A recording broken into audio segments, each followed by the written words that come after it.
Todo mundo está conseguindo ver a apresentação? Sim, sim. Boa tarde, meu nome é Ilse, eu sou da assessoria de imunopreveníveis aqui da Coordenação de Vigilância de Niterói. Hoje eu estou apresentando no lugar da Ana House, que está no congresso, então não pôde participar, tá? E aí, hoje eu vou falar sobre as ações de vigilância em saúde e o fluxo de atendimento no município de Niterói. Bom, os acidentes por animais peçonhentos, especialmente os acidentes profíticos, eles foram incluídos, né, pela OMS como a lista de doenças tropicais que são negligenciadas. E muitas das vezes acontece, né, em populações pobres, né, que vivem em áreas rurais, mas isso também já está mudando um pouco, né, a gente está observando, né, que não está tão só na área rural, né, isso já está se expandindo. E aí, o acidente por animais peçonhentos, ele se tornou, né, entrou na lista de notificação compulsória, né, e todos os casos devem ser imediatamente notificados. O objetivo da vigilância epidemiológica do acidente por animais peçonhentos é reduzir a incidência de acidentes por animais, né, através de uma promoção de ações de educação em saúde, reduzir também a gravidade, as sequelas e a letalidade por esse tipo de acidente, né, através de um atendimento oportuno, né, de uma escolha correta, né, em relação ao tratamento soroterápico, né, ou então em casos que não seja necessário o tratamento com soro, né, dar o suporte para o paciente necessário, né, para que ele tenha um bom prognóstico, né, uma ótima recuperação. E também é importante, né, melhorar a capacidade de resposta, né, no atendimento médico frente a um caso de acidentes por animais peçonhentos. E também é possível fazer o mapeamento dos riscos, né, e análise de indicadores epidemiológicos. Bom, o acidente por animais peçonhentos, ele já tem uma definição de caso confirmado, né? Não existe um caso suspeito de acidente por animais peçonhentos. Todo caso, ele já é dado como confirmado. E como que a gente consegue saber que é um caso confirmado de acidente por animais peçonhentos? O paciente tem que apresentar alguma evidência clínica de envenenamento específica para cada tipo de animal, independente do animal que causou o acidente ter sido identificado ou não. Os tipos de acidentes por animais peçonhentos, né, que são monitorados, é a questão do acidente pilofítico, escorpionismo, areneísmo, acidente por lonômia ou outras lagartas, e acidentes por himenópteros, que são abelhas, vespas, formigas. Os acidentes, eles devem ser notificados, tá? Aqui está o nosso e-mail de notificação, que é notifica@saude.niterói.rj.gov.br, e são de notificação compulsória e imediata. Essa é a ficha de acidentes por animais peçonhentos, né, que a unidade deve preencher e encaminhar para a gente. Né? A gente pede que preencham todos os dados, né, que todos os dados são importantes para a gente conseguir fazer uma ótima investigação do caso, tá? E agora eu vou trazer alguns dados que nós tiramos aqui do nosso sistema do Sinam, tá? Referente aos casos que o município de Niterói notificou, tá? São casos de acidentes por animais peçonhentos. A gente pegou uma série histórica de 2015 a 2025, até para poder entender como está se comportando, né? E aí a gente vem observando, né, um aumento no número de casos, né, que chama a nossa atenção. Em relação ao município de ocorrência, no período de 2015 até novembro de 2025, a gente consegue observar que no ano de 2025, o local de ocorrência que prevaleceu foi o nosso município de Niterói, tá? Seguido do município de São Gonçalo e depois do município de Maricá. Em relação aos casos de acidentes por animais peçonhentos, segundo o município de residência, nós permanecemos com a prevalência no ano de 2025 no município de Niterói, seguido do município de São Gonçalo, né? Até porque somos polos, então a gente atende, né, vários outros municípios. Em relação à distribuição de casos, segundo o tipo de acidente e o sexo, a gente consegue observar que o sexo masculino, né, em casos de serpente, aranha e escorpião, eles são mais atingidos do que o sexo feminino, né? E o sexo feminino, eles são mais acometidos, né, por outros, né, outros tipos, né, que não de repente a questão da lacraia, né, formiga, né, e a lagarta. Em relação ao tipo de acidente e a faixa etária, a gente consegue observar que a faixa etária onde ocorre a maioria dos acidentes é na faixa etária de adultos, né? A gente percebe aí, né, menor de 5 anos, né, tem uma quantidade menor, né, de casos. E os casos de acidentes por animais peçonhentos, né, segundo o ano de ocorrência, o tipo, tá? O que a gente vem observando ao longo aí desse ano de 2015 até 2025? A gente tinha uma prevalência, né, de serpentes, né? E aí de 2024, né, para cá, teve uma queda e consequentemente a gente tem observado aí esse movimento aí da aranha, né, que mudou bastante, né? Tinha assim picos baixos ali, né, de 2017 até 2020 e depois tá com essa tendência aí aparecendo com essa tendência a crescimento, né? E aí é importante a gente ficar observando mais como que isso vai ocorrer. Em relação a acidentes por animais peçonhentos que usaram soro, né, segundo tipo de acidente, a gente consegue observar que a maioria, né, foram acidentes causados por serpentes. Tá? E os acidentes por animais peçonhentos que não usaram soro, né, que não precisaram usar, a maioria é em relação à aranha, né, que a gente vê que começou a crescer bastante. E aí, um outro dado que é importante, né, até por tudo que já foi conversado aqui, né, em relação, né, quanto maior, né, o tempo da picada e a procura por atendimento médico, né, pior pode ser o prognóstico desse paciente, né, a gente mostra um dado que é bastante preocupante, né, o que a gente observa aqui? Vamos pegar aqui o ano de 2025, a gente observa que o maior, né, que tem aqui é de 1 a 3 horas, né? E para assustar a gente, né, logo em seguida vem a questão de 24 horas ou mais, né? O que é preocupante, né? Porque esse paciente ele chega muito tempo depois e aí o prognóstico pode ser ruim. Os casos de acidente por animais peçonhentos, segundo o tipo de acidente e a classificação, a gente observa que nós temos poucos casos graves, tá? Não tem, a maioria está na faixa etária, no caso da serpente, né, está de moderado, no caso da aranha está de casos leves, né, então casos graves mesmo a gente tem poucos. E aí, em relação à evolução, né, desse paciente, a gente observou, né, puxando essa série histórica, a gente identificou em 2015 um óbito, tá? E aí pesquisamos, né, para ver, né, sobre o caso. E era um residente de Itaboraí. O acidente foi causado por uma serpente botrópica. E o intervalo entre a picada e o atendimento foi de 5 a 12 horas. O paciente chegou a receber 12 ampolas de antibotrópico, mas não resistiu. E os casos de acidente por animais peçonhentos, segundo o tipo de acidente, com serpente e o ano de ocorrência, a gente consegue, né, observar que predomina, né, o botrópico, né, em todos os anos.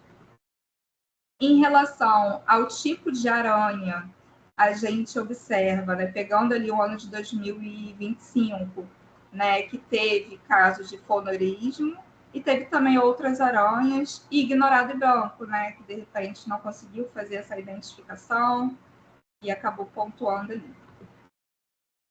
Em relação ao tipo de lagarta, né, a gente não teve muitos casos, né, ao longo, né, dos anos. Em 2025 e tanto 2024 foram casos de outra lagarta, né, então só nos anos de 2021 e 2022 que foi detectada a questão da alonomia. E assim, em relação ao roteiro de investigação epidemiológica, a notificação do caso, né? Todas as unidades de saúde devem acolher esse paciente, né? Aquilo que a gente falou lá no primeiro dia, né? No primeiro e segundo dia que a gente bateu bastante, né? Tem que avaliar, né? Tem que classificar se esse caso é preciso encaminhar para o nosso polo de atendimento, né? Para o Antônio Pedro, ou se não precisa, né? Então, assim, os profissionais precisam ter, né, essa avaliação, avaliar e, se for necessário, encaminhar para o Antônio Pedro, tá? E aí a gente pede tanto para essa unidade notificar, quanto para o Antônio Pedro notificar, né? Porque já aconteceram situações da unidade notificar, encaminhar para o Antônio Pedro e o paciente não foi para o Antônio Pedro. E aí a gente precisa fazer a busca desse paciente para saber o que aconteceu, né, para a gente acompanhar o caso, tá? E além disso, é importante também, na notificação do caso, já fazer uma investigação se aquela pessoa, né, sofreu um acidente de trabalho, né? E caso tenha sofrido, né, tem que notificar tanto para acidente por animais peçonhentos, quanto também fazer essa notificação para acidente de trabalho, tá? Para poder, até porque a gente observou ali, né, que a maioria dos nossos casos são de adultos, né? Então, assim, às vezes a gente pega esse campo da ficha como ignorado, né? E aí a gente tem que pedir para a unidade qualificar, né? E às vezes tem até ali a profissão, jardineiro, pedreiro, né? Então a gente fica preocupado de ter sido um acidente de trabalho ou não. Então a gente sempre, quando encontra esse campo ali, a gente pede para a pessoa dar uma qualificada. Em relação à análise de dados, né? A Covig, ela recebe todas as fichas de notificação, faz a qualificação e insere no nosso sistema Sinanet, tá? E aí, né, aquela situação, né? Se a gente identificar que uma unidade notificou, encaminhou para o Antônio Pedro e não foi atendido lá, a gente vai fazer a busca desse caso. E a gente depois faz esse acompanhamento junto com o Antônio Pedro, né? Se esse paciente evoluiu para alta, se evoluiu para óbito, se está internado, se teve que fazer algum procedimento, né, alguma amputação, a gente consegue fazer esse acompanhamento. E depois a gente realiza o encerramento do caso no Sinanet. E aí esse encerramento, ele é encerrado de forma oportuna, né, e tem esses critérios. O critério cura, né, que seria independente se o paciente recebeu soro ou não, né? Aquele paciente que não evoluiu para óbito, que não teve nenhum tipo de sequela em decorrência desse acidente, a gente considera uma cura. Tem a cura com sequela, que é o paciente que, independente se recebeu soro ou não, não evoluiu para óbito, mas ficou com alguma sequela decorrente do acidente em si. Então, por exemplo, em relação a acidentes colofídicos, pode ter ficado com alguma necrose, né? Pode ter uma lesão renal irreversível. Então, a gente precisa avaliar isso para poder encerrar o caso. E tem o óbito pelo acidente em si, que é um óbito decorrente da atuação direta da pessoa inoculada no organismo.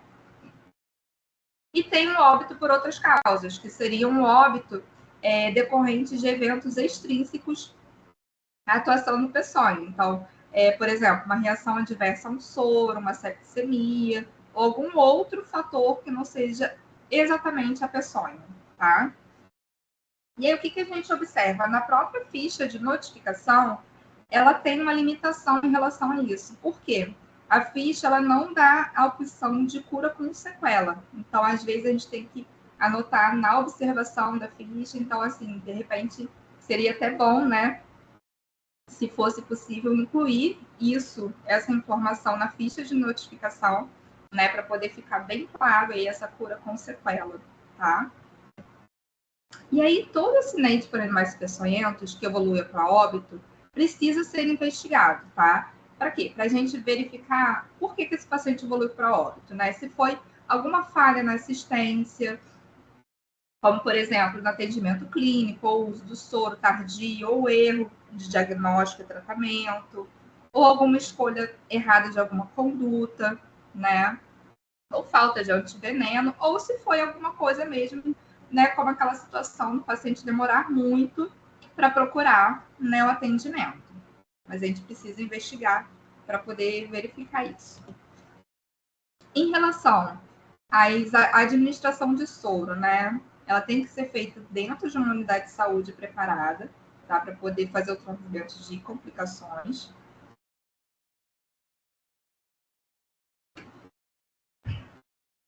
O diagnóstico e o tratamento devem ser oportunos, né?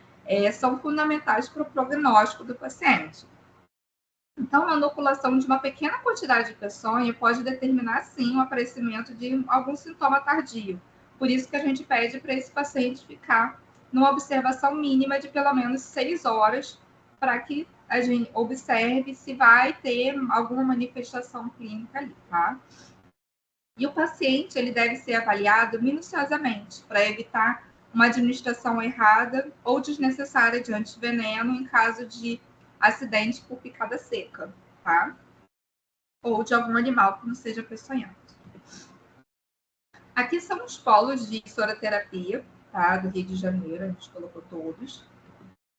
Em relação ao município de Niterói, nosso polo é no Antônio Pedro, né? Nós temos esses soros, né, disponíveis, né, com antiaracnídeo, antibotrópico, antiprotálico, antilapídico e antiescorpiônico. E aí o fluxo de atendimento, né? A unidade de saúde vai, né, atender esse paciente, né? Vai fazer uma avaliação da necessidade de encaminhamento para o soro ou para avaliação no polo de atendimento, vai notificar o caso. Se for identificado a necessidade de soro ou avaliação especializada, transferir esse paciente para o Antônio Pedro, né, ou encaminhar esse paciente para o Antônio Pedro. E o Antônio Pedro também vai notificar o caso, informar, né, tanto a data da alta, óbito, algum procedimento ali que aquele paciente precisa fazer. E aí a gente vai acompanhando esse paciente e aí tem uma orientação, né, dos cuidados que esse paciente deve ter no domicílio. E aí o desafio que a gente tem é que em Niterói, a gente não tem um fluxo de atendimento de pacientes que tiveram uma cura com sequela, tá?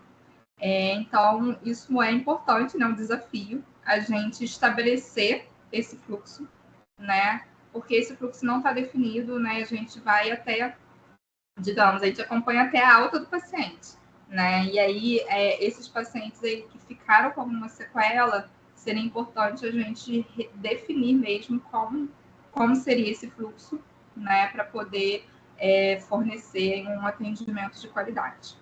Né? E também é importante realizar, né, medidas de prevenção de acidentes por animais peçonhentos, né, através da educação, né, do monitoramento do ambiente e possibilitar uma agilidade, né, do atendimento para reduzir a gravidade.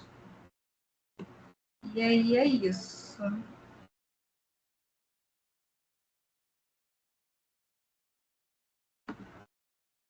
Oi.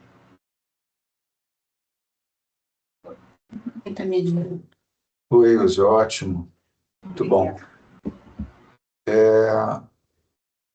Pessoal, o que acontece? Como a gente teve que antecipar algumas palestras, eu já pedi a próxima palestrante, que é a superintendente de regulação, que pudesse antecipar também.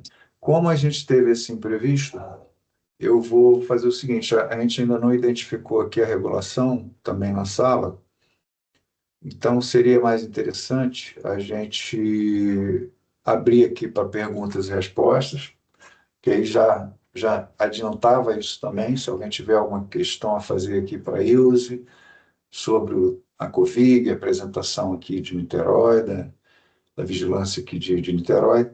Tem muitas coisas que confluem com o que foi apresentado de manhã, acho que é bem interessante.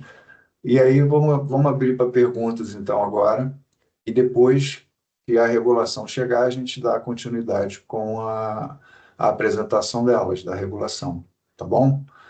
Então está aberto aí para perguntas, quem tiver alguma questão, encaminhamento, pode fazer. Oi, boa tarde. É a Monique aqui de Itaguaí. Tudo bem? Estão me ouvindo? Estamos te ouvindo.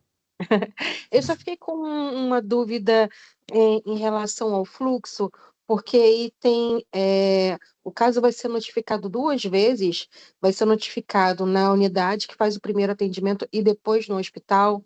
Não vai ter uma duplicação aí dessa notificação? Oi, tá me ouvindo? Assim, Então, a gente prefere sempre pecar pelo excesso. Então, assim, a gente pede para as duas unidades notificarem, tanto a unidade de saúde como o Antônio Pedro. E aí, antes de inserir na ficha, a gente verifica, né? Então, assim, se a gente identifica que é o mesmo paciente, a gente só complementa com a ficha, com a ficha que o Antônio Pedro manda, que é a mais completa, né? Que aí tem a questão do uso do soro ou não, mas a entrada fica única, tá? A gente entra com a primeira ficha, então se a unidade notificou, vai entrar com uma ficha, né, a notificação sendo da unidade e tal, e aí a gente complementa com a ficha do Antônio Pedro. Por quê? Às vezes pode acontecer assim, eu não vou notificar porque o outro notificou, e aí ninguém notifica. Então a gente prefere que os dois notifiquem, e aí a gente faz essa análise aqui na hora de inserir no sistema, tá bom? tá legal, obrigada, perfeito. Nada. E tem mais um detalhe, né? A questão da duplicidade, é melhor ter duplicidade do que não ter a notificação, do que a subnotificação, como a Ilse frisou bem. Depois elas melhoram, qualificam a ficha e deletam a segunda. Está perfeito. O Ilse, a Maria de Lourdes, do Nascimento, ela está pedindo, se possível, puder deixar o contato para contato posterior aqui, por e-mail, se tiver, ou telefone, enfim. Mas acho que você deixou no final da apresentação, não tinha um contato? Não está saindo som, não. Tá no final da apresentação, tem contato, sim. Você pode Isso. encaminhar a apresentação, que aí vai ter. Isso. Então está respondido, Maria de Lourdes. Ela não conseguiu pegar. Você quer botar no chat, então, Ilse, o contato para ela, que aí ela está. Acho que ela está um pouco ansiosa. Mas a gente vai mandar para vocês as cópias das apresentações em PDF. Tá? Todo mundo vai receber cópia em PDF das apresentações. Inclusive a apresentação da Nina, da psicóloga, que ia falar sobre o acidente com amaldiçoamento e transtorno mental, né, relacionado ao trabalho. Infelizmente, ela não conseguiu acessar, enfim, nosso seminário online, mas ela vai disponibilizar a apresentação e a gente encaminha para vocês, tá? Enquanto a Ilse está colocando, alguém mais tem algum questionamento? Pode levantar a mãozinha aqui, que eu vejo.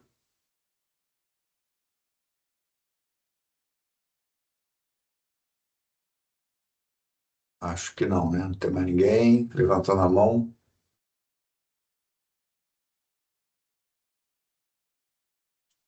É. Sem mais perguntas, Ilse, mais alguma coisa que quer acrescentar? Não? Tá tranquilo? Beleza. Então, vamos ver aqui se a regulação está chegando. Só um minutinho, que eu vou verificar aqui.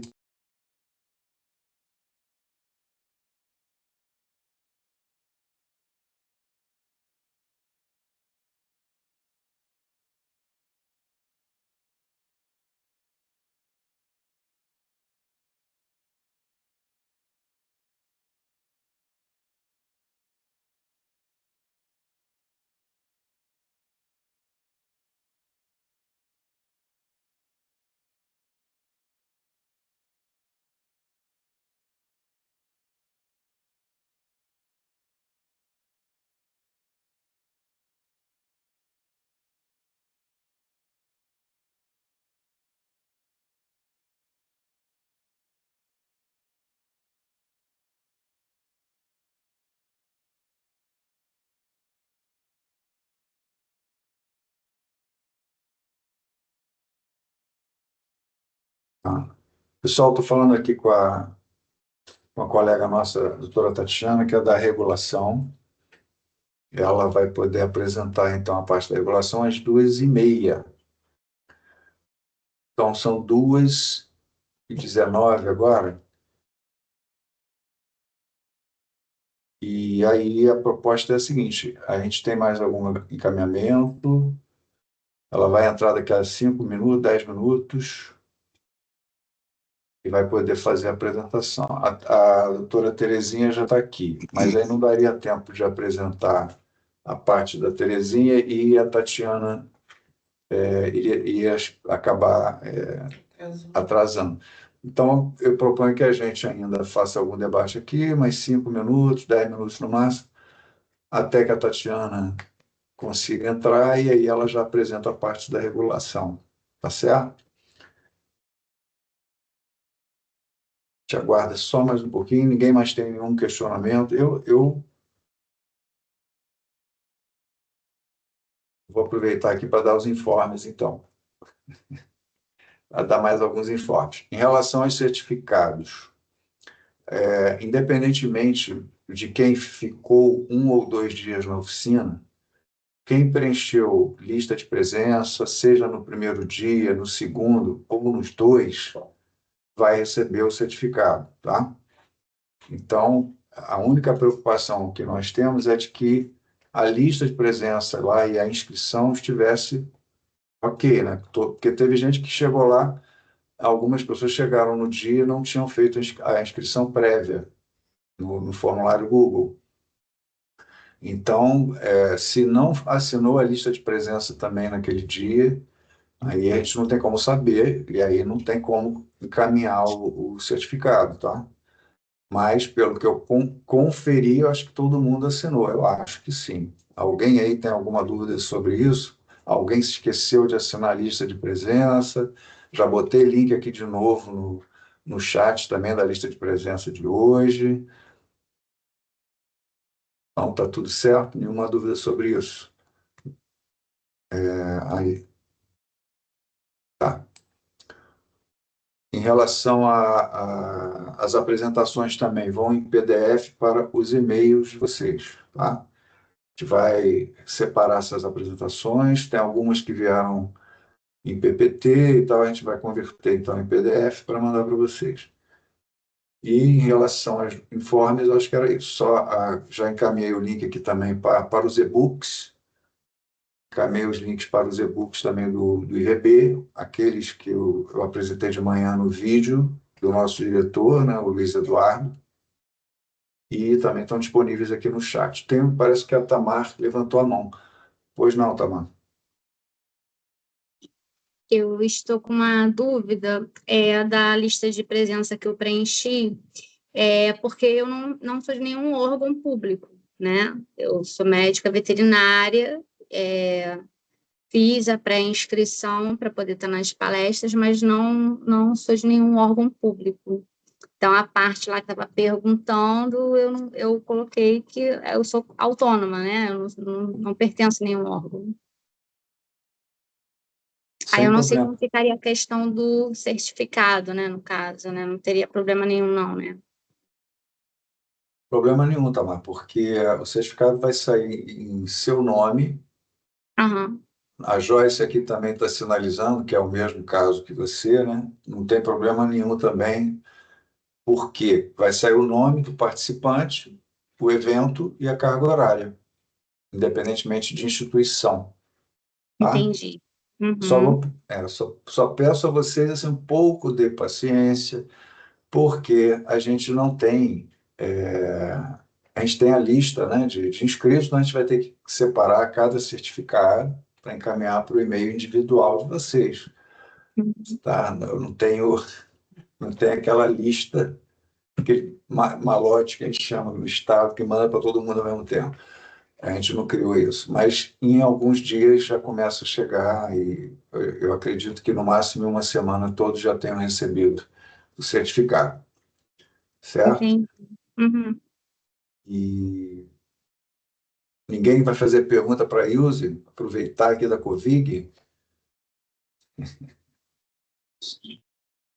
Uma coisa que é importante frisar, inclusive, que quando a gente fala de notificação, o Sinan é um trabalho é um feedback constante. A gente está sempre voltando. A Ilse deu o exemplo da duplicidade.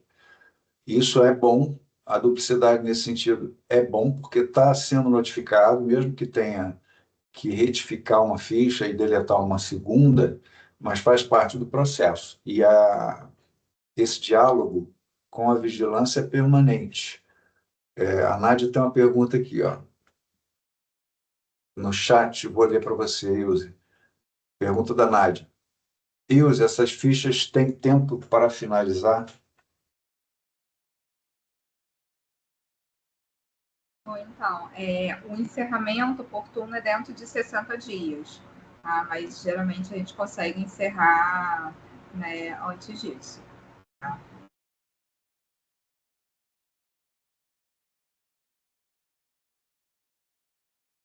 Ok.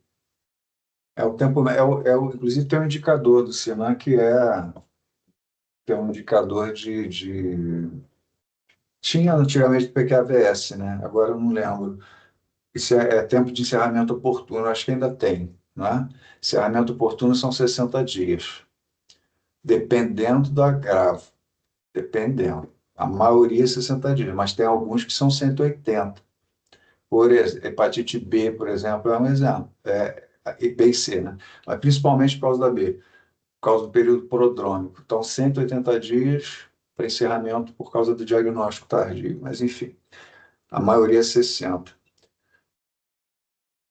Pessoal, mais alguma pergunta? Deixa eu ver aqui se a doutora Tatiana já está chegando. Ela que é a próxima palestrante. O Wagner pediu para... Também estava com uma outra reunião, ele teve que sair, mas qualquer outro encaminhamento para ele também, vocês podem mandar para a gente encaminha para ele. Deixa eu dar uma checada aqui da Tatiana.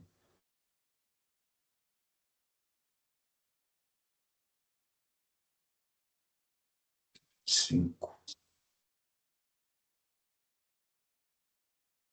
Ah, ela já deve estar entrando em alguns minutos. Mais alguma coisa? Bom, agora vamos aguardar mais um pouco. Quem tem alguma pergunta pendente, pode aproveitar o tempo. Deixa eu salvar aqui o contato da Tatiana.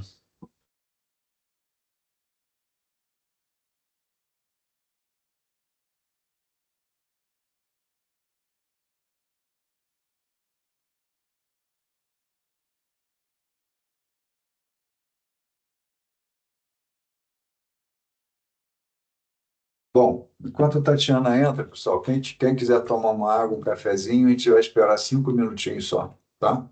Uma água, um café, e a gente retorna daqui a 5 minutos, tá? Vou botar no mudo aqui, mas eu estou online, tá? Estou no mute, mas estou online.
Estou não só estão pegando por tudo.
Isso aí, pronto, né?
Boa tarde, bom?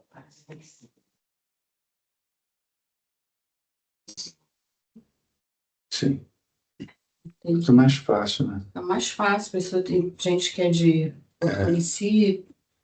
Exato. Pessoal, a Tatiana já chegou, doutora Tatiana Castro, médica da Superintendência de Regulação.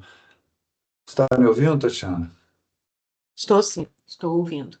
Então, seja muito bem-vinda. Obrigado pela participação aqui no nosso seminário online. Um agradecimento também à Kit, né, que é a superintendente, também muito prestativa, muito parceira em todos esses momentos aqui, desde estou enchendo a paciência dela mais de um mês. Então, também, muito obrigado aí pela participação de vocês, tá? Tatiana, você pode compartilhar a sua tela se quiser, tá? Tá, deixa eu ver aqui se eu consigo compartilhar. Para mim não está habilitado a possibilidade de compartilhar a tela. Não tá? Não. Ali do lado do microfone você já Isso, tentou. mas ele não está habilitado, não tô conseguindo clicar. Somente organizadores e apresentadores da reunião podem compartilhar. Eu entrei pelo link certo? Sim, sim, você está no link correto. É, Você quer? Acho que eu tenho sua apresentação, deixa eu ver aqui. É, Se eu tiver a sua. Eu acho que eu tenho, você mandou naquele dia, né? Eu posso eu apresentar, colocar para não sei se eu você. mandei, não, mas eu posso enviar para você. Você quer que eu te envie? Sim, pode mandar também. Eu estou olhando aqui nas apresentações. Tem uma da regulação aqui, apresentação, regulação SES, Kit e Tatiana. Deixa eu mandar aqui para você.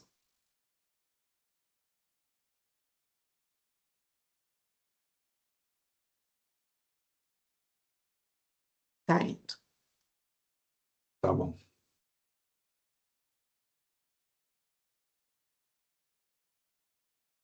Essa que eu recebi, que é Kit e Tatiana, então posso descartar? Não sei se é a mesma, eu tinha apresentado um slide só. Não sei se essa aí foi a final ou não. Ah, tá. É, Então, beleza. Você mandou aqui pelo WhatsApp, eu já. isso.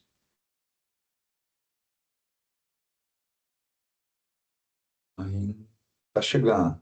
Isso, não está indo, sim, está indo que já foi. Na verdade, primeiramente queria agradecer, né, a oportunidade de estar aqui falando com vocês um pouquinho nesse seminário.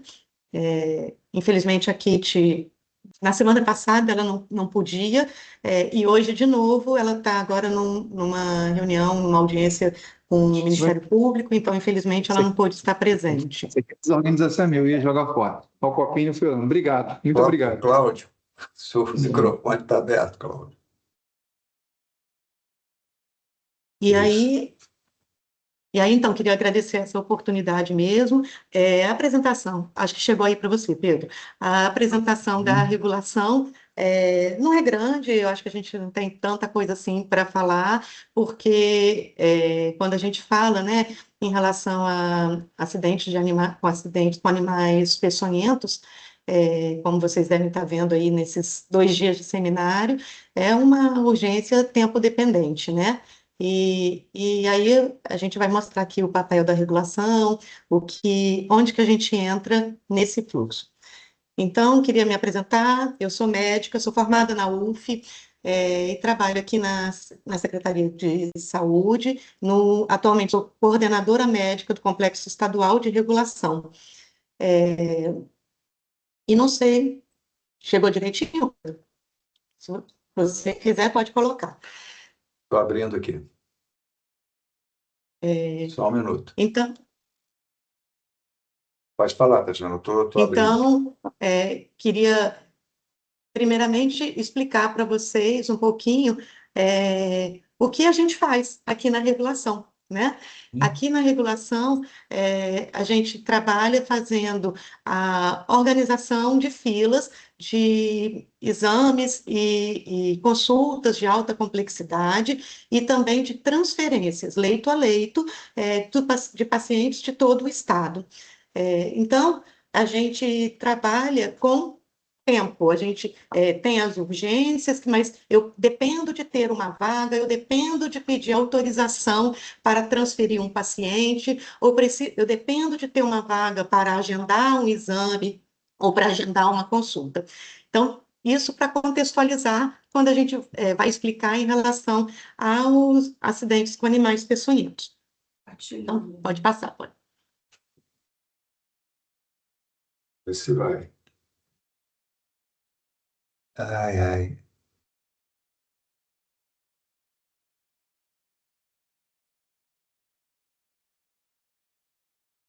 A tela está com. Já foi? Isso. Então, qual que é a relação, né, com esse tipo de agravo, esse tipo de acidente com a agente da regulação? Como eu disse antes, aqui a gente trabalha com necessidade de autorização, necessidade de uma vaga já cedida para a gente conseguir encaminhar os pacientes. Quando a gente pensa em situações como essas de animais peçonhentos, são situações tempo dependente, urgências médicas, e que a gente sabe que, dependendo do tempo para resolver, dependendo do tempo para o paciente chegar à unidade de saúde, onde vai ter a soroterapia adequada para ele, vai mudar o prognóstico dele. Por isso que nós da regulação, não, neste momento, a gente não tem um papel fundamental na regulação. Pode passar o próximo, Pedro.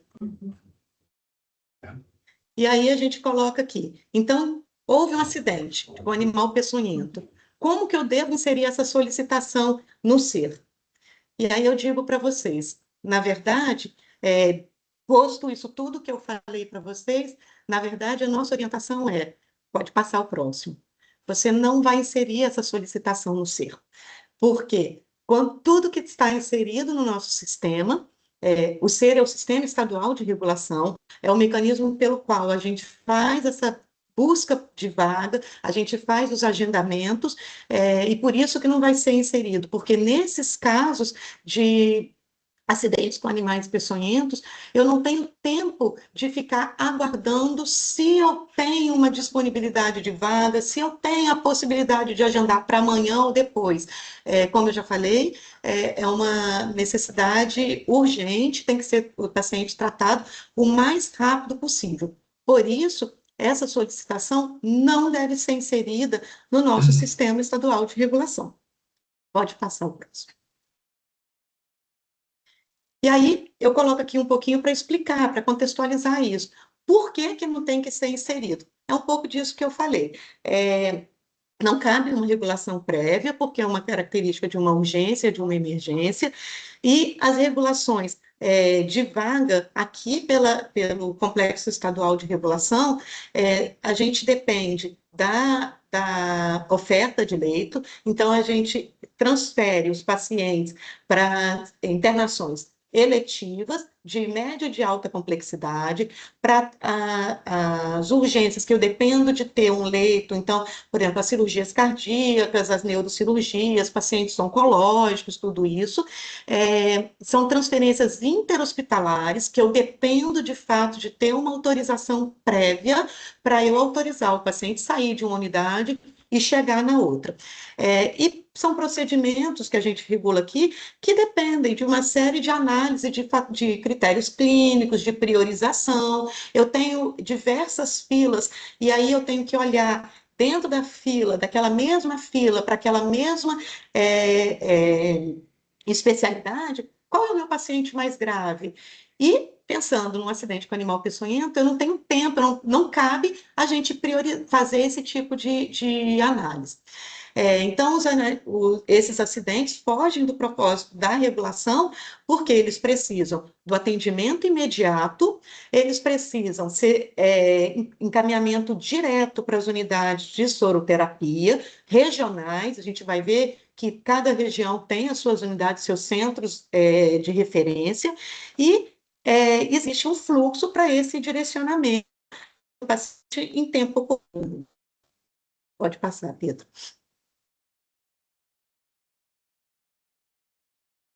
Então, é isso. O acidente com animal peçonhento é tempo dependente e esse paciente precisa ser encaminhado o mais rápido possível para o polo de soroterapia mais próximo de onde ocorreu o acidente. Pode passar.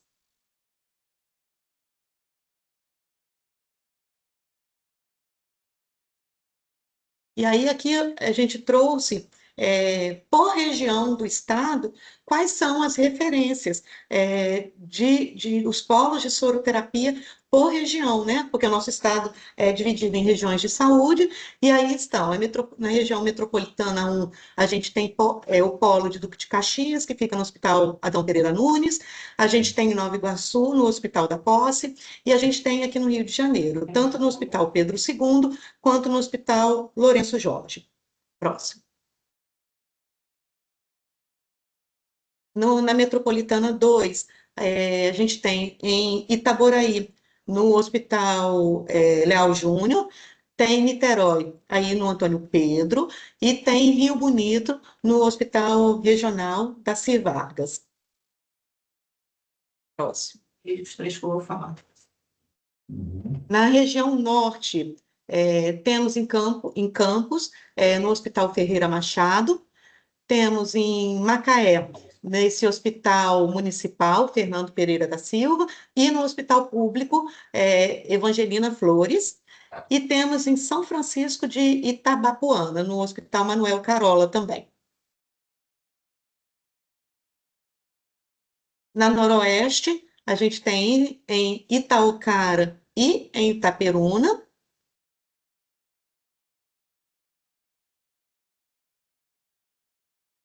Na Baixada Litorânea, a gente tem um polo que fica em Araruama, no Hospital Municipal. A gente tem em Búzios, no Hospital Rodolfo Perissé. E a gente tem também em Casimiro de Abreu, também no Hospital Municipal. Na região serrana do estado, a gente tem um polo em Friburgo, que é no Hospital Raul Sertã, temos um polo em Petrópolis e temos um polo em Teresópolis, no Hospital de Clínicas. Bahia de Ilha Grande, em Angra dos Reis, a gente tem dois polos. Um é o Hospital de Praia Brava e o outro o Hospital de Japuíba. Em Mangaratiba, tem o Hospital Vitor de Souza Breves e em Paraty, no Hospital Hugo Miranda. E no Médio Paraíba, temos em Resende, o Hospital Municipal, em Valença, o Hospital Escola, e em Volta Redonda, o Hospital Municipal também de Volta Redonda, Nelson dos Santos. E na Centro-Sul, para encerrar, temos em Miguel Pereira, o Hospital Luiz Gonzaga, temos em Três Rios e temos em Vassouras, no Hospital Universitário de Vassouras. Então, dessa forma, a gente vê que todas as regiões do estado têm seus polos de referência, e cada um com as características de qual tipo de soro eles têm para poder disponibilizar, dependendo do tipo de acidente, com qual animal foi o acidente. Pode ir. Então, a partir do momento que o paciente chega no polo, aí sim, se depois de receber a soroterapia, receber os primeiros cuidados e tudo, houver ainda necessidade de algum tratamento complementar, aí sim essa solicitação deverá ser inserida no CER. E aí a gente vai ver uma transferência para esse paciente de acordo com a necessidade dele após a soroterapia. E aí pode haver necessidade de uma avaliação com a cirurgia vascular, ou um leito de CTI, ou de uma cirurgia geral, enfim, ou cardiologia, dependendo dos sintomas que o paciente apresente. Mas apenas nesse momento o paciente deverá ser inserido no sistema. E a partir daqui, a nossa equipe aqui do Complexo Estadual de Regulação passa a buscar a vaga de transferência para esse paciente. Pode ir. Então, acho que era isso.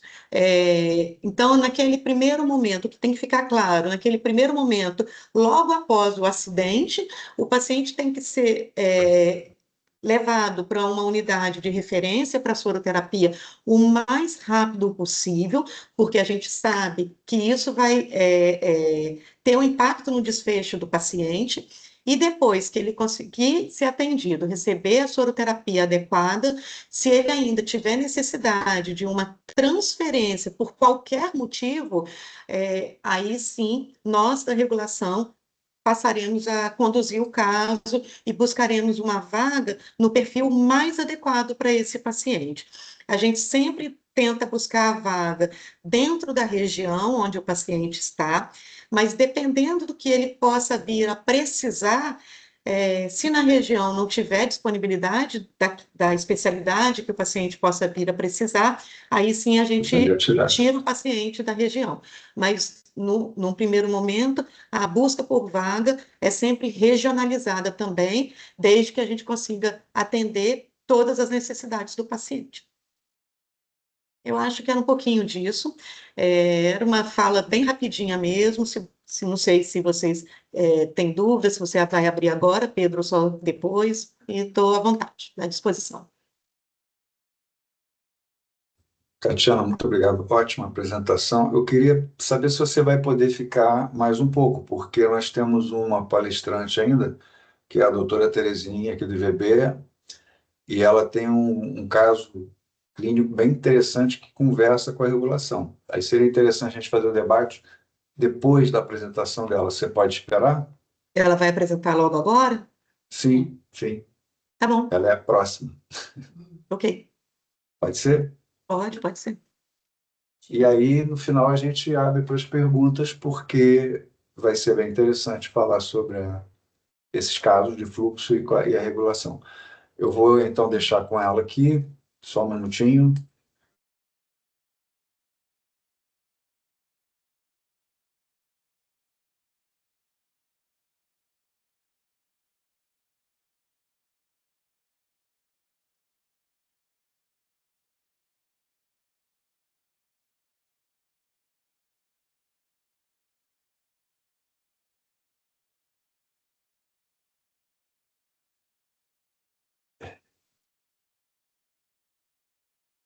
Bom, boa tarde a todos.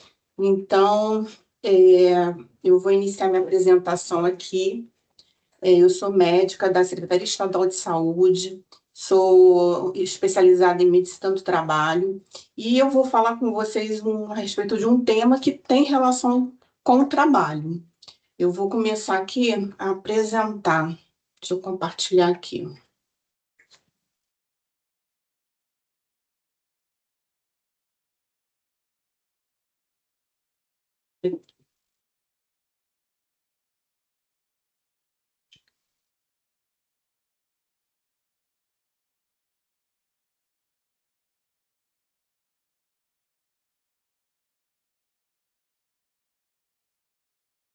Então, o que eu vou conversar com vocês? É essa proposta aqui que eu estou colocando de um fluxo de cuidado para as vítimas de acidentes por animais peçonhentos, especificamente na região da Metro 2.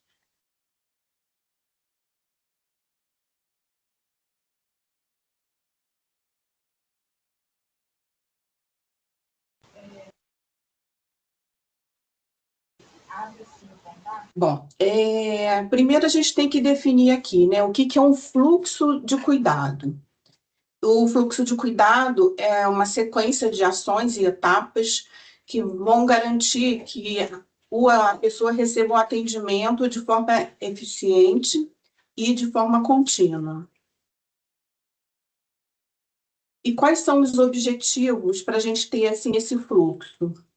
O primeiro é você dar um direcionamento a toda a equipe de saúde, né, que trabalha no serviço de emergência, no atendimento e, no caso, com os acidentes por animais peçonhentos. Padronizar o manejo clínico desse fluxo dentro da própria unidade de saúde e promover a segurança desse acidentado. E quais as etapas para esse atendimento no fluxo de cuidado a essas vítimas? Primeiro, eu dividi aqui, que eu acho que vai ficar mais fácil o entendimento, os 3 locais de atendimento. O primeiro é no local do acidente, como é que tem que ser feito esse primeiro socorro. Depois, na emergência, na unidade de saúde, e o acompanhamento durante a internação, nos casos que necessitam se internar. E depois o atendimento para acompanhamento ambulatorial, após a alta hospitalar. Então, vamos lá. Primeiro, no local do acidente. A primeira coisa que tem que se fazer é identificar o tipo de acidente.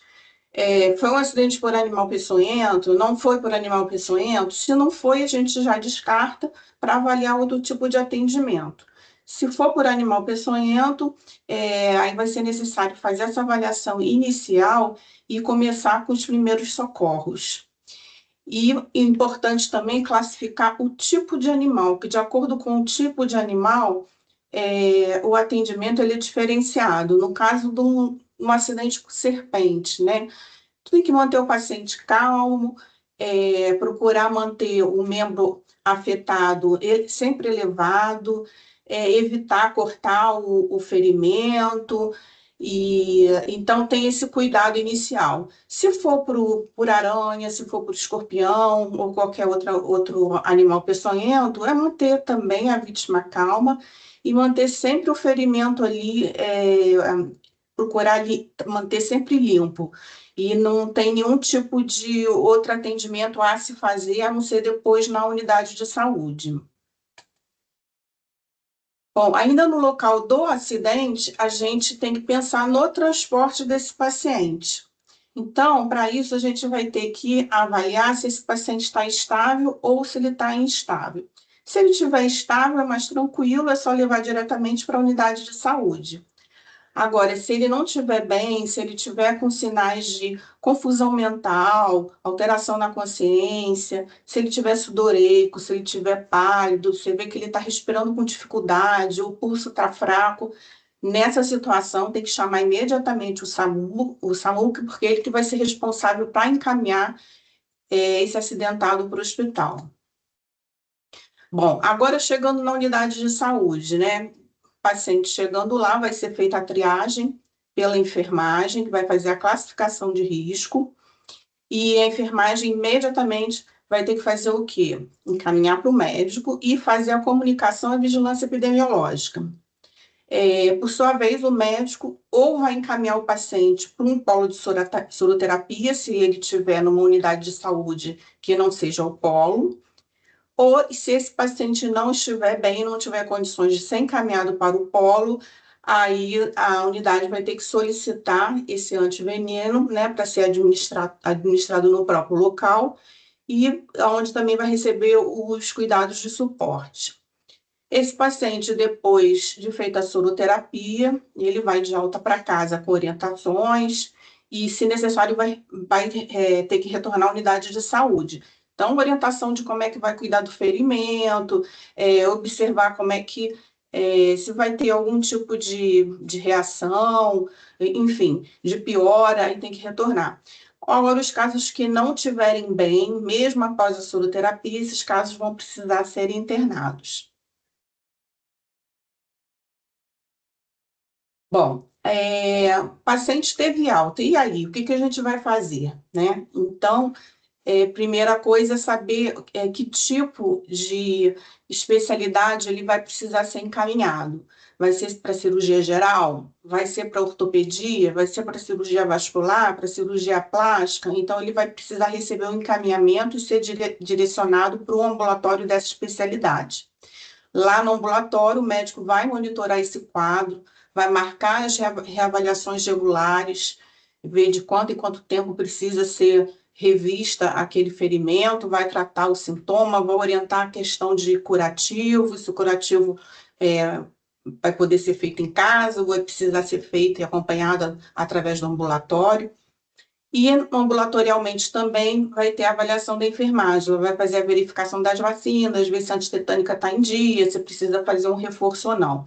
E vai fazer a orientação quanto aos cuidados com a lesão, com o tipo de curativo, como é que tem que ser feito, como é que tem que ser cuidado.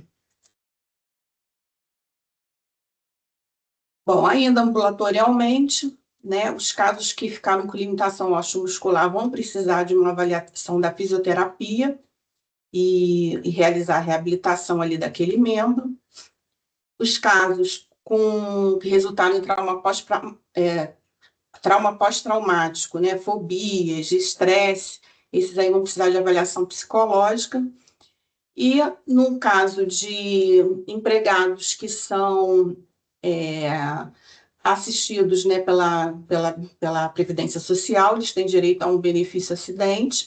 Então, a assistência social vai fazer essa orientação para marcar a perícia no INSS.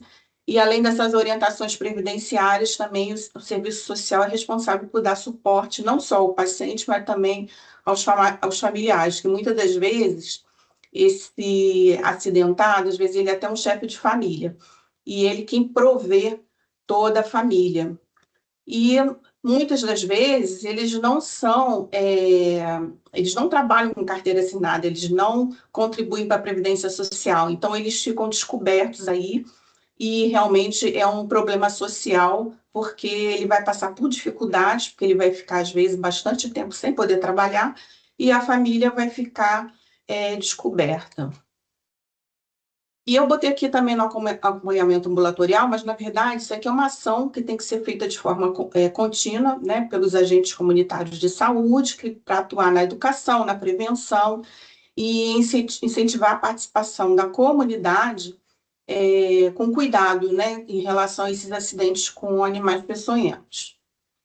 Aqui eu coloquei um fluxo, né, isso tudo que eu já falei, eu dei uma resumida aqui.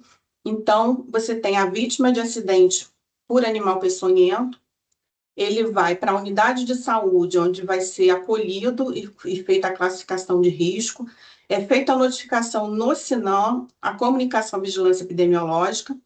Nos casos que necessitam de soroterapia, vai ser encaminhado ao polo de soroterapia, ou então vai ser iniciada a soroterapia na própria unidade de saúde, e sempre não podemos esquecer que esse paciente sempre vai precisar ficar em observação por ao menos 24 horas após esse tratamento. Bom, aqui, eu tenho que voltar um que eu pulei. Então, aqui, no caso da região Metro 2, a gente tem o acolhimento da vítima, né, acidentada, pelas unidades de saúde. Paciente estável, no caso da Metro 2, ele vai ser direcionado ou ao Hospital Universitário Antônio Pedro, ou ao Hospital Desembargador Léo Júnior, ou ao Hospital Darcy Vargas, em um desses 3 hospitais, o que for mais próximo. Se o paciente estiver instável, ele não vai ser direcionado. Aí, no caso, o SAMU que vai fazer o transporte para a unidade de saúde, onde ele vai receber a soroterapia. O transporte desse soro, quando ele tem que ocorrer, ele tem que ser feito sempre em caixas térmicas ambientadas, com bobina ambientada a 0 graus, não pode ter diferença de temperatura, esse monitoramento tem que ser contínuo dentro da caixa térmica, porque se tiver uma diferença de temperatura aí para mais ou para menos, esse soro ele vai se tornar ineficaz e vai ter que ser descartado. A administração do soro sempre sob monitorização contínua. Após a soroterapia, a observação por ao menos 24 horas. E depois da soroterapia, a unidade de saúde vai precisar solicitar a SES a reposição desses soros que foram utilizados. Gente, eu estou tentando me acertar aqui com o mouse para passar a imagem. Pronto.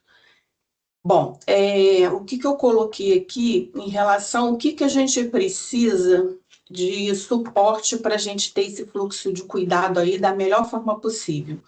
O primeiro é um treinamento e uma capacitação dos profissionais de saúde no atendimento a essas vítimas de acidente por animais peçonhentos.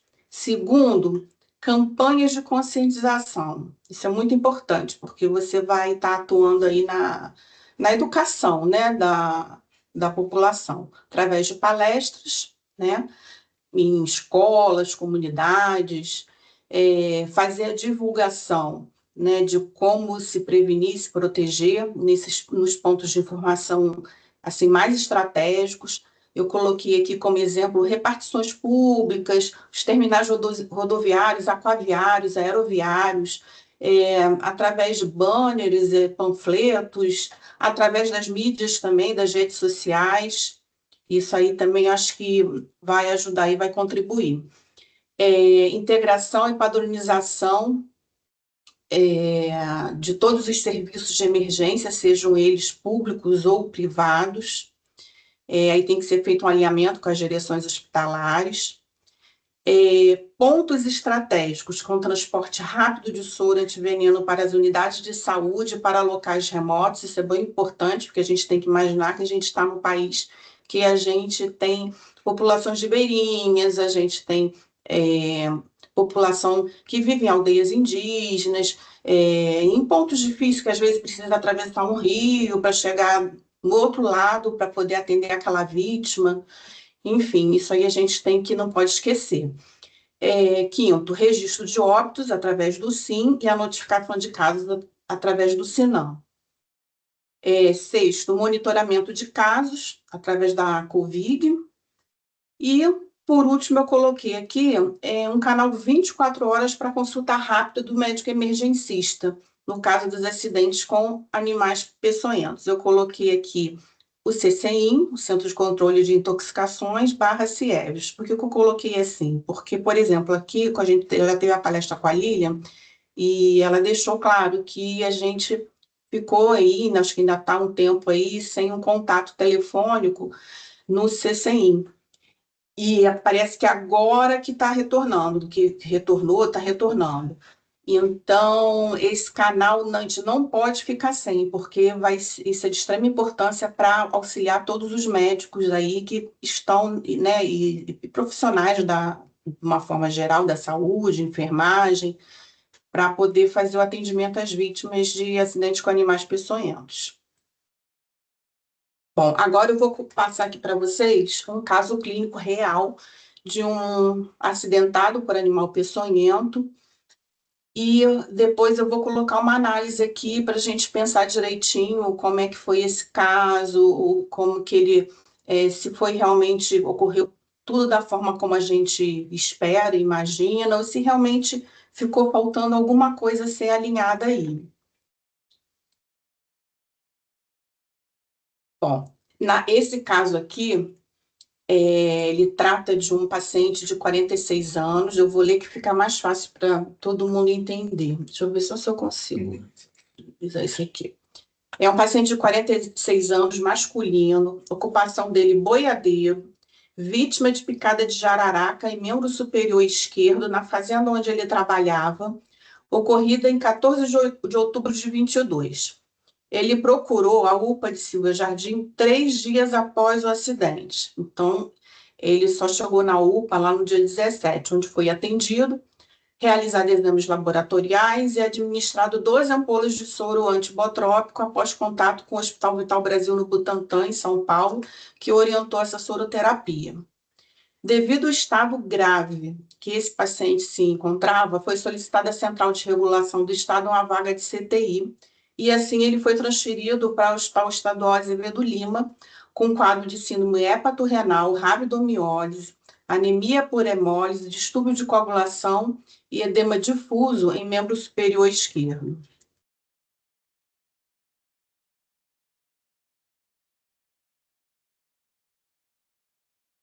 Os exames iniciais realizados no Azevedo Lima identificaram uma anemia severa, uma hemoglobina de 4,1, um hematócrito de 11,6. Para quem, eu não sei se é todo mundo da área de saúde ou não, mas só para vocês terem uma ideia, no caso, um hematócrito normal, né, no homem, ele tem que estar em torno aí de 13, 14, então estava bem baixo. O hematócrito não, desculpa, a hemoglobina está 4,1 e, na verdade, ela deveria estar em 13, 14. E o hematócrito de 11,6 deveria estar pelo menos em 40%. Uma plaquetopenia de 49 mil, quando o normal é no mínimo 150 mil, para vocês verem a gravidade do caso.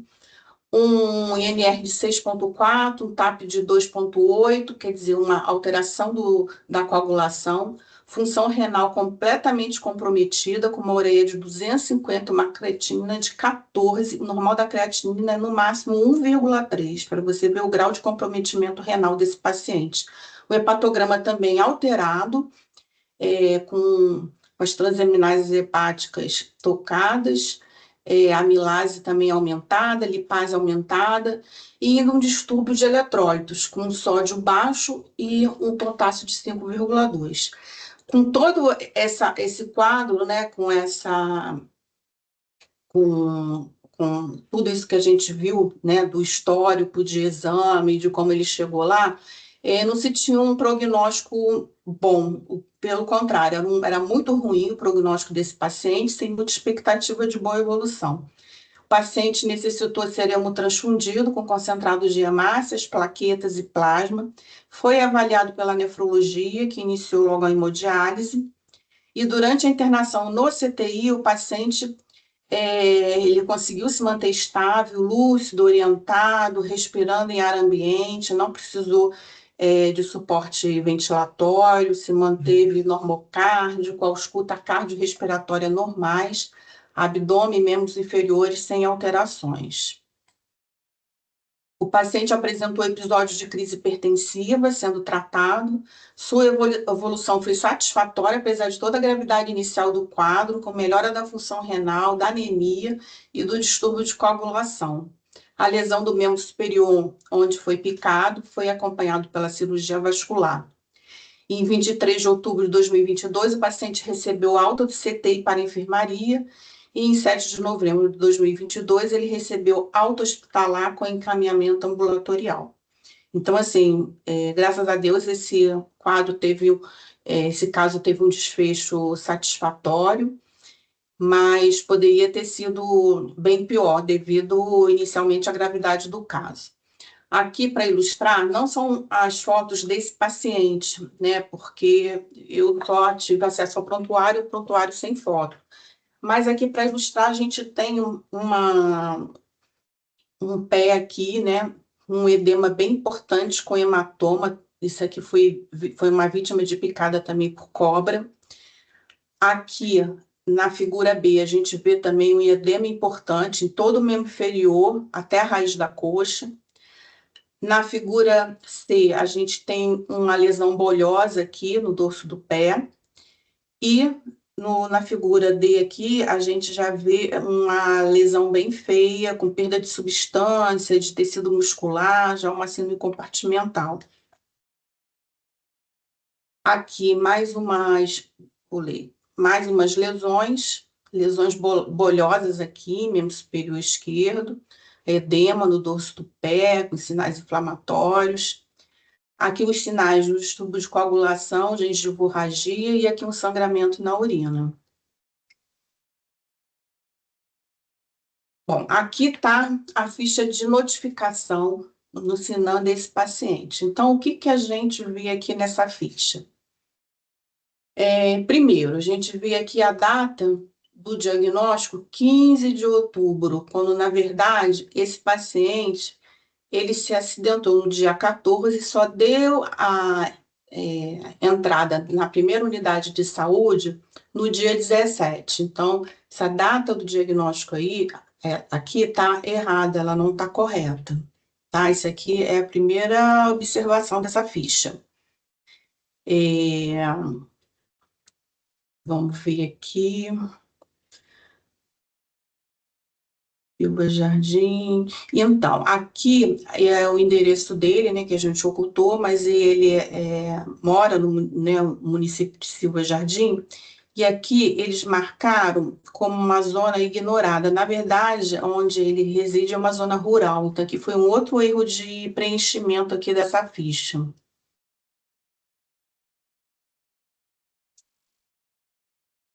Nessa segunda parte aqui da ficha, está aqui a data da investigação, 19 de outubro. Isso aqui está correto.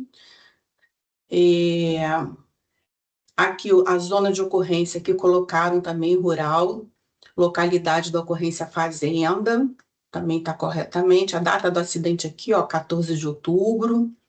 O tempo decorrido, né, após a picada, está aqui mais de 24 horas, e foi o que aconteceu. Ele só procurou a unidade de saúde 3 dias após. O local da picada aqui também está preenchido de forma correta, que foi o braço. Manifestações locais, sim, teve. Aí, no caso, dor, edema, equimose. Manifestações sistêmicas, sim. Aqui eles sinalizaram as manifestações renais. Está marcado de forma correta também. O tempo de coagulação aqui alterado. Tipo de acidente por serpente.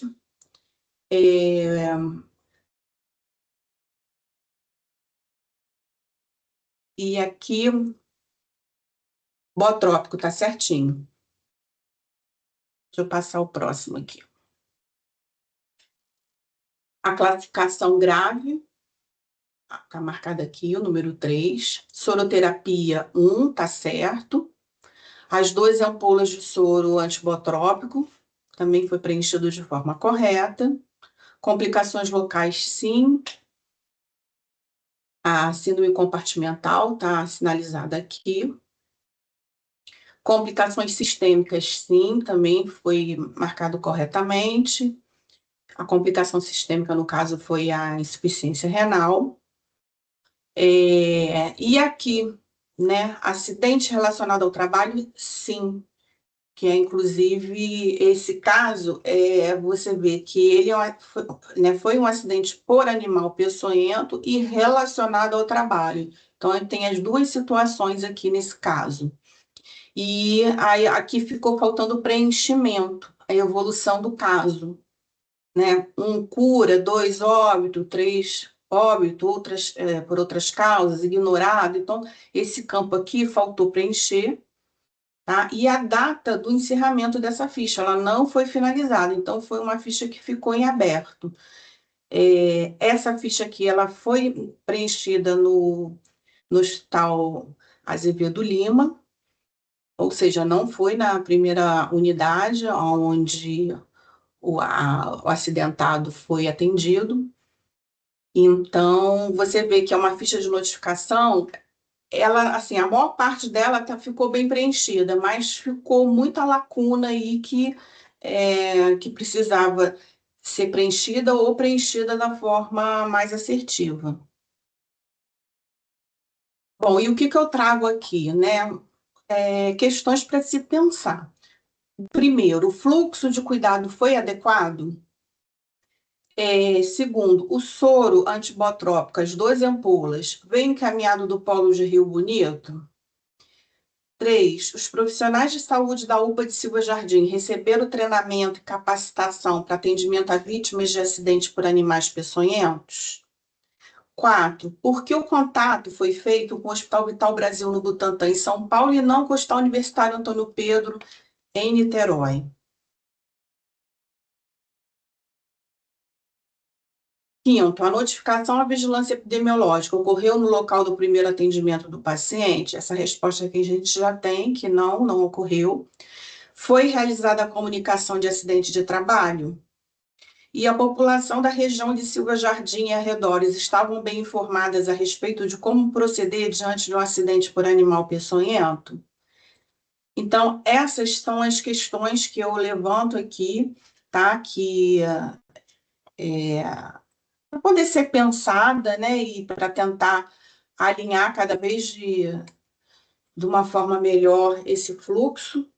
Então, estão aqui, depois quem quiser acessar, ler novamente, tá? Para a gente tentar cada vez mais melhorar isso. Então, eu concluo aqui que essa adoção desse fluxo de cuidado, né, de forma padronizada, no caso das vítimas de acidentes por animais peçonhentos, é muito importante para a gente melhorar não só o desfecho clínico, reduzir o tempo de intervenção, promover uma igualdade no acesso ao tratamento, principalmente em região com alta incidência ou infraestrutura limitada.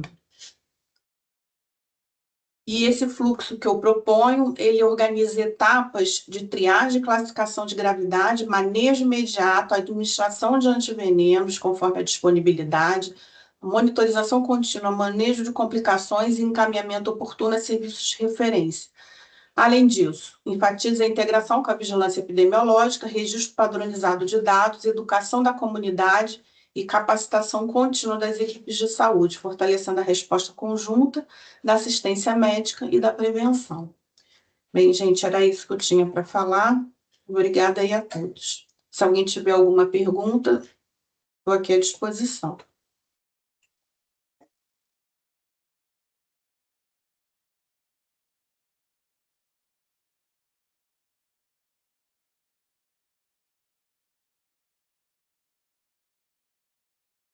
O microfone está aberto.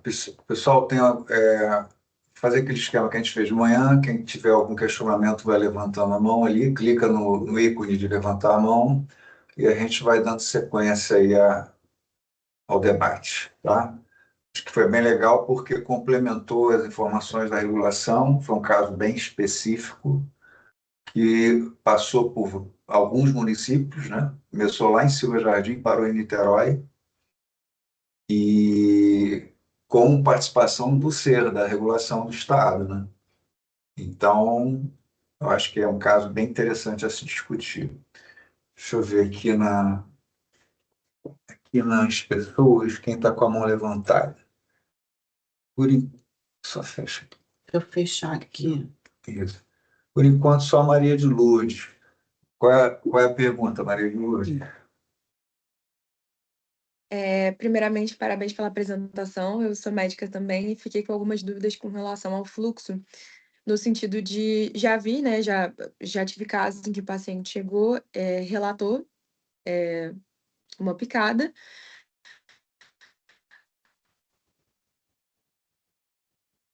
Então, foi um caso suspeito, né, sem a confirmação, e também não tinha visto o animal. E a dúvida seria com relação à gravidade, né? Se a gente realmente tem esse fluxo, assim, bem estabelecido de um paciente com... Caiu. Caiu. Caiu. Maria de Lourdes caiu, Caiu. pessoal. Enquanto ela retorna, alguém tem mais alguma pergunta?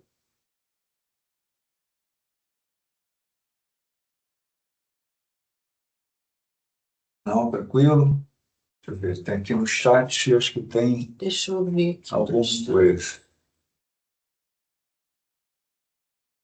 Excelente. Obrigada aí pelos comentários. Keila. Vamos lá, Keila. Oi, Qual é a querida, sua boa pergunta? tarde. Oi, boa tarde. Sou Keila, sou município de Itaguaí. É só para ter mais certeza, né? Então, caso ocorra um acidente for com animal peçonhento e for classificado, sendo trabalhador ou não, né? For classificado a necessidade de usar soro, a gente faz contato com o nosso polo, que é o mais próximo de Itaguaí, é o Pedro II, Santa Cruz. E aí lá já vai ter um profissional, porque eu não entendi muito bem essa parte. Já vai ter algum profissional que possa dizer, ó, pode vir, o soro está aqui, ou no regular, a gente sabe que não regula, e colocar na ambulância aí, seria mais ou menos assim? Então, Keila, esse contato prévio ele tem que ser feito, né? Você vai encaminhar um paciente para fazer a soroterapia, apesar do polo saber que ele é a referência para receber o paciente, se puder avisar, acho que seria interessante, né? Estou me encaminhando o paciente para ir, o paciente está estável, vai precisar fazer a soroterapia. Eu acho que isso é legal fazer. Nos casos em que o paciente não possa se deslocar, ele está grave, vai ter que permanecer ali na unidade de saúde, aí essa unidade de saúde vai solicitar ao polo para poder encaminhar as ampolas de soro para poder ser feita no paciente aonde ele se encontra.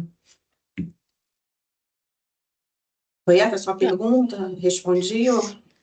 Foi sim, assim, desculpa ser repetitiva, eu já tinha entendido isso, porque quando a gente está com um município com pouca estrutura, a gente tem que deixar tudo assim muito bem falado, e alinhado, porque a gente vai reproduzir isto no município, entendeu? Entendi. E aí, por isso que eu pedi uma segunda confirmação. A apresentação ótima, muito obrigada, extremamente esclarecedora para nós. Obrigada.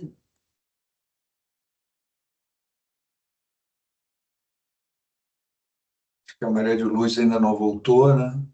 Que ela tinha aquela pergunta, mas acho que ela caiu. Caiu. Mais alguém no chat? Uma pergunta?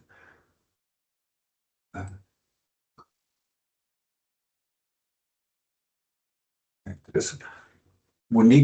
A Monique Varela tem uma pergunta. Oi, tudo bem? Eu também sou de Itaguaí. Na verdade, é uma observação. Ele ficou 3 dias aí, né, da picada até o atendimento, e na verdade eu fiquei surpresa, porque no primeiro dia de seminário a gente viu que o tempo de reação ao veneno pode ser muito rápido. A gente viu umas reações em 2 horas pós-picada, e ele ficou 3 dias, né? talvez a gravidade do quadro dele tenha sido realmente por essa demora, mas ele passou 3 dias com o veneno no organismo. É, e eu achei bastante tempo, assim, foi só uma observação em relação ao tempo mesmo. Sim, Monique, realmente foi bastante tempo. Eu acho que ele não teve essa noção, né, do que tinha acontecido exatamente, da gravidade, e foi o que fez com que ele demorasse, né, a procurar a unidade de saúde. Então, acredito sim, que eu acho que por esse tempo todo que o veneno ficou no organismo dele, né, circulando ali, foi responsável pelas lesões, né, de gravidade aí que ocorreram. É, Tanto que quando ele chegou lá na UPA de Silva Jardim, mesmo transcorrido esse tempo todo já, eles aplicaram a si mesmo, fizeram as 2 ampolas do soro, mas apesar que foi de uma forma já tardia, né? Tanto que a gente não se conseguiu evitar a gravidade, né, da evolução do quadro dele.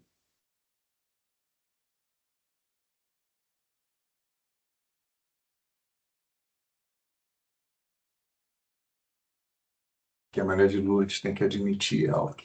Isso. Maria de Lourdes está voltando.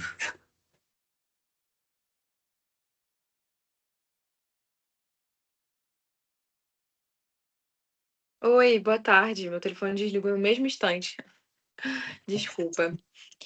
A minha pergunta era o seguinte: para um paciente que está classificado como leve, ele acabou indo, por exemplo, para uma unidade de pronto atendimento, uma UPA, como primeiro local, se a gente consegue essa regulação via ambulância para um polo.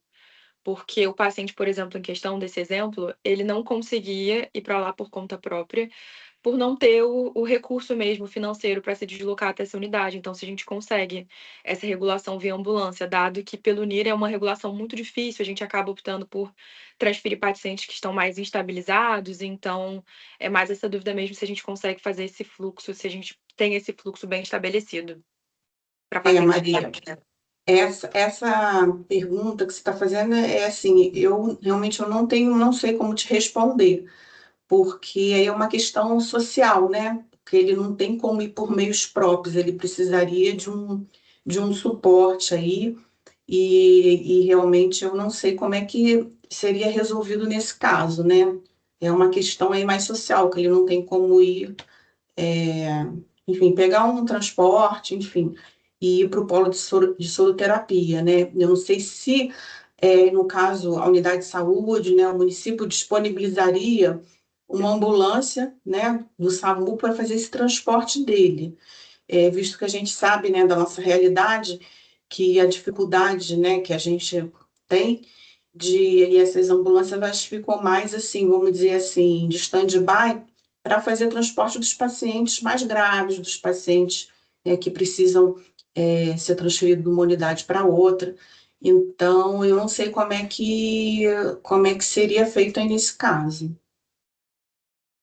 Não, tá ótimo, muito obrigada, porque realmente foi um caso que a gente se deparou e ficamos nessa dúvida se existia já esse fluxo bem estabelecido, até porque realmente em casos leves fica um pouco mais complicado. E aí a gente acaba, né, fazendo com que esse paciente se torne grave por conta disso, mas eu entendo, é uma questão que realmente falta a gente acertar um pouquinho. Muito obrigada, viu? Tá?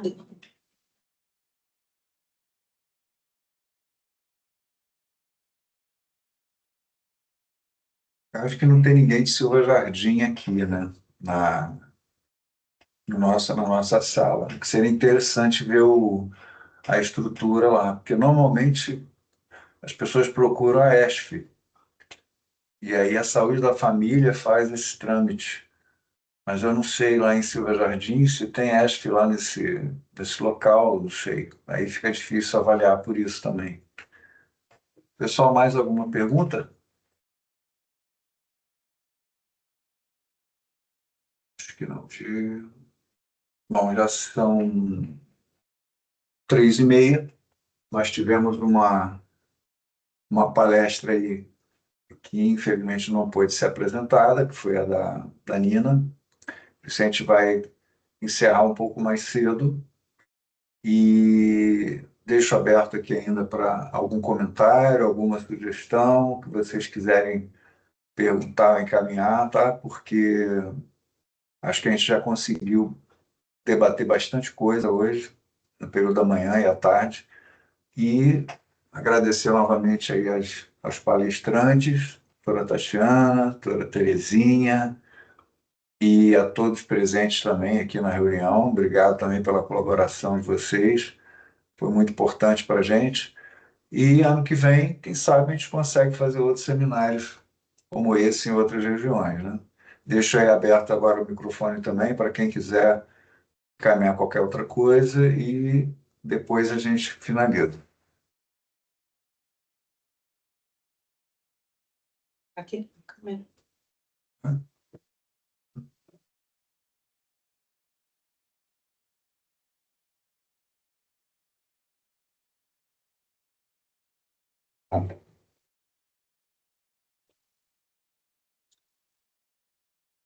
Bom, é isso. Bom, pessoas.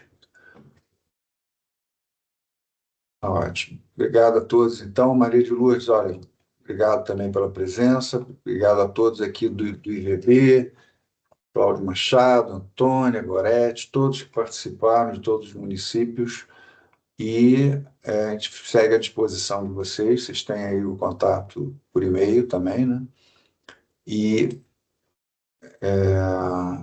teremos outro. Tomara que tenha outro. Agradeço muito também aos médicos do CCIM, doutora Tatiana da Regulação, todos, enfim, que participaram. Muito obrigado pela presença e participação. Então, nós vamos encerrando por aqui. Grande abraço e até a próxima. Não esqueça, Cláudio, obrigado.